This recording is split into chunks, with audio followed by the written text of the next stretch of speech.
Hello दोस्तों, नमस्कार।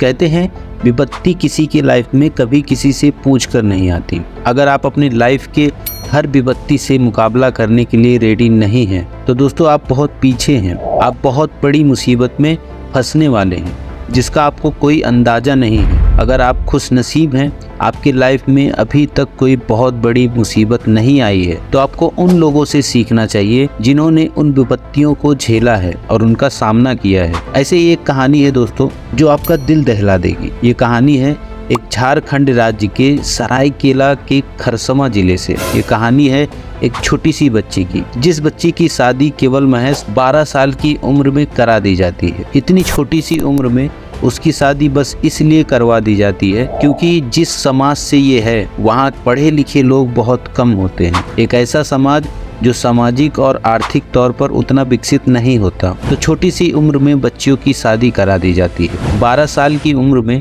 जब इसकी शादी हो जाती है और जब वो अपनी ससुराल पहुंचती है तो ये लड़की उस मोहल्ले के लिए, उस गांव के लिए सबसे खूबसूरत होती है। ये लड़की खुद बताती है कि उसकी खूबसूरती ही उसके लिए अभिशाप बन गई थी। होता ये है कि उस घर में उसके जो जेठ थे और उसके घर के आसपास जो भी बड़े लोग थे, उनकी जेठ की तरीके से उनकी बुरी नज़र हमेशा उस लड़की पर होती है। उन लोगों ने कई बार ऐसी कोशिश की कि इसके साथ कुछ दुष्कर्म किया जाए, लेकिन वो हमेशा फेल हुई। ऐसे ही एक बार की बात है जब वो तालाब में नहाने जाती है, क्योंकि उस टाइम पे वैसी कोई सुविधा नहीं थी। लोग तालाब में ही नहाते थे और अपने कपड़े वगैरह धोते थे। तभी वहाँ पे कुछ लोग आ जाते हैं और ये वही लोग होते हैं जो उसे परेशान किया करते थे। ये उसके साथ दुष्कर्म करने की कोशिश करते हैं तो ये जोर जोर से चिल्लाने लगती है और किसी तरह अपनी जान बचाकर वहाँ से भाग जाती है। ये सब देखकर इन लोगों को बहुत गुस्सा आता है और तभी वो लोगों के अंदर गुस्सा पनपने लगता है और उनमें बदला लेने की भावना जग जाती है। वो लोग यही सोचते हैं कि अब इससे किसी तरह कैसे बदला लिया जाए। ये लोग साजिश करने में लग जाते हैं। वहीं उन्हीं के बच्चे उस लड़की के पास रोज जाते हैं कि चाची मुझे कुछ खाने के लिए दे दो, और वो लड़की बिना कुछ सोचे समझे उन्हें हर रोज कुछ न कुछ खाने के लिए दे देती थी। सब कुछ ऐसे ही चल रहा था। कुछ साल बाद यानी कि 1995 में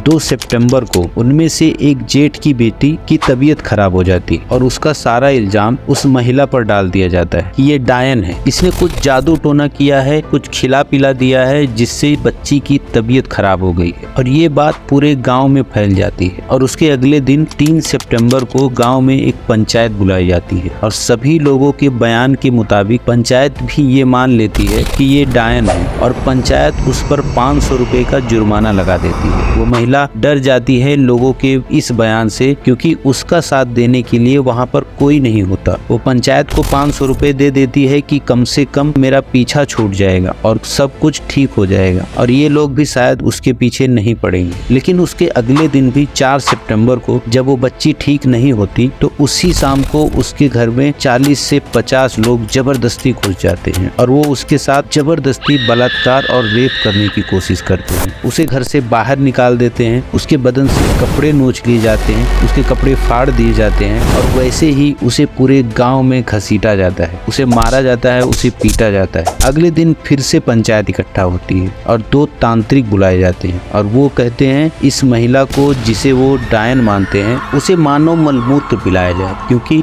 उनका ये मानना है कि ऐसा करने से उसके अंदर की जो डायन है, जो बुरी आत्मा है, वो मर जाती है। और सारा गांव चुपचाप यह सब देख रहा होता है। वो महिला रो रो कर गुहार लगाती है, सबसे बचाव की भीख मांगती है, पर एक भी इंसान उसकी बात नहीं सुनता। उसे कोई बचाने नहीं आता। उसे जबरदस्ती व मलमूत्र पिलाने की कोशिश की जाती है। उस चक्कर में वह सब उसके बदन पर गिर जाता है। फिर किसी तरह वहाँ से भी वो अपनी जान बचाकर भाग निकलती है। अब उसे अपने घर में भी रहने नहीं दिया जाता। उसी रात को कुछ बच्चे आकर बोलते हैं कि चाची आप यहाँ से भाग जाइए, कहीं दूर चले जाइए, वरना ये लोग आपको मार डालेंगे। ये लोग ऐसी योजना बना रहे हैं। उसी रात को वो महिला अपने 4 बच्चों को लेकर वहाँ से भाग जाती है। वो सबसे पहले वहाँ के विधायक के पास जाती है कि शायद उनसे कुछ मदद मिल जाए, लेकिन वहाँ से भी उसे कोई सहायता नहीं मिलती। उनके लोग कहते हैं कि विधायक जी वहाँ पर 10 सितंबर को आएंगे। ये महिला कहती है कि तब तक तो शायद मैं जिंदा ही ना बचूं, फिर क्या करेंगे वो वहाँ पे आके। फिर वो किसी तरह वहाँ पे किसी एक जगह पर छुपने की कोशिश करती है, लेकिन वहाँ भी उसे डर होता है। फिर वो फाइनली अपने दूसरे घर यानी कि मायके जाने का सोचती है और रात में ही किसी तरह नदी को पार करते हुए अपने चारों बच्चों के साथ अपने मायके यानी कि अपने भाई के घर पहुंच जाती है। वहाँ ये सारी घटना अपने भाई और अपने माँ को सुनाती है। ये सब सुनकर उसकी माँ को बहुत बड़ा सदमा लगता है और 1995 के नवंबर में ही उनकी माँ गुजर जाती है।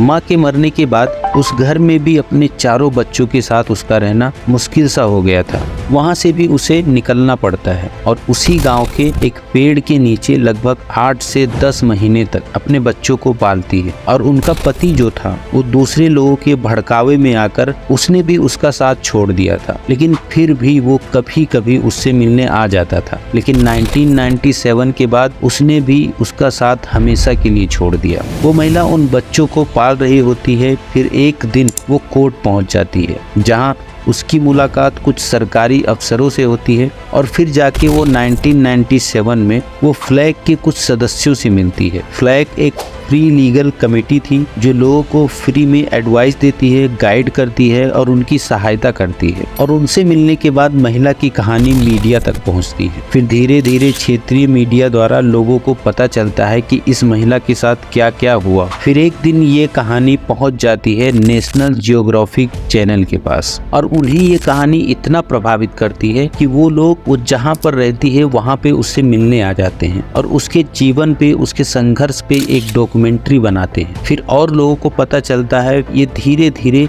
एक एनजीओ से जुड़ जाती है जिसका नाम था आशा। और आशा से जुड़ने के बाद इसे पता चलता है कि कैसे कानून का उपयोग करके ये अंधविश्वास से लड़ सकती है, कैसे वो लोगों को सामाजिक तौर पर बेहतर बना सकती है और जो सामाजिक बुराइयां हैं उन्हें उनके खिलाफ एक अभियान चला सकती है। और तभी ये ठान लेती है कि जो मेरे साथ हुआ है वो मैं किसी और के साथ नहीं होने दूंगी। और फिर उसे जब भी पता चलता है कि झारखंड में किसी भी महिला को प्रताड़ित किया जा रहा है डायन बताकर या फिर किसी भी तरीके से, वह अपने टीम के साथ जाकर उन्हें रेस्क्यू करती थी। और इसी तरह उसने लगभग 128 महिला को रेस्क्यू कराया, उनकी जान बचाई और उसका काम ऐसे ही जारी रहता है और करीबन 500 महिलाओं की जिंदगी में रोशनी लाती, उन्हें बचाती है। और सिर्फ बचाती ही नहीं बल्कि उन्हें स्वरोजगार योजना से जोड़ती है। उन्हें सिलाई, बुनाई, हस्तकला, शिल्पकला ऐसे बहुत सारे कामों की ट्रेनिंग दी जाती है और उनके जिंदगी को बेहतर बनाने का काम ये महिला करती है। उसके बाद झारखंड राज्य सरकार द्वारा बहुत सारे पुरस्कार दिए जाते हैं और उसे सम्मानित किया जाता है। लेकिन सबसे बड़ी खबर तब आती है जब उसे दिल्ली से एक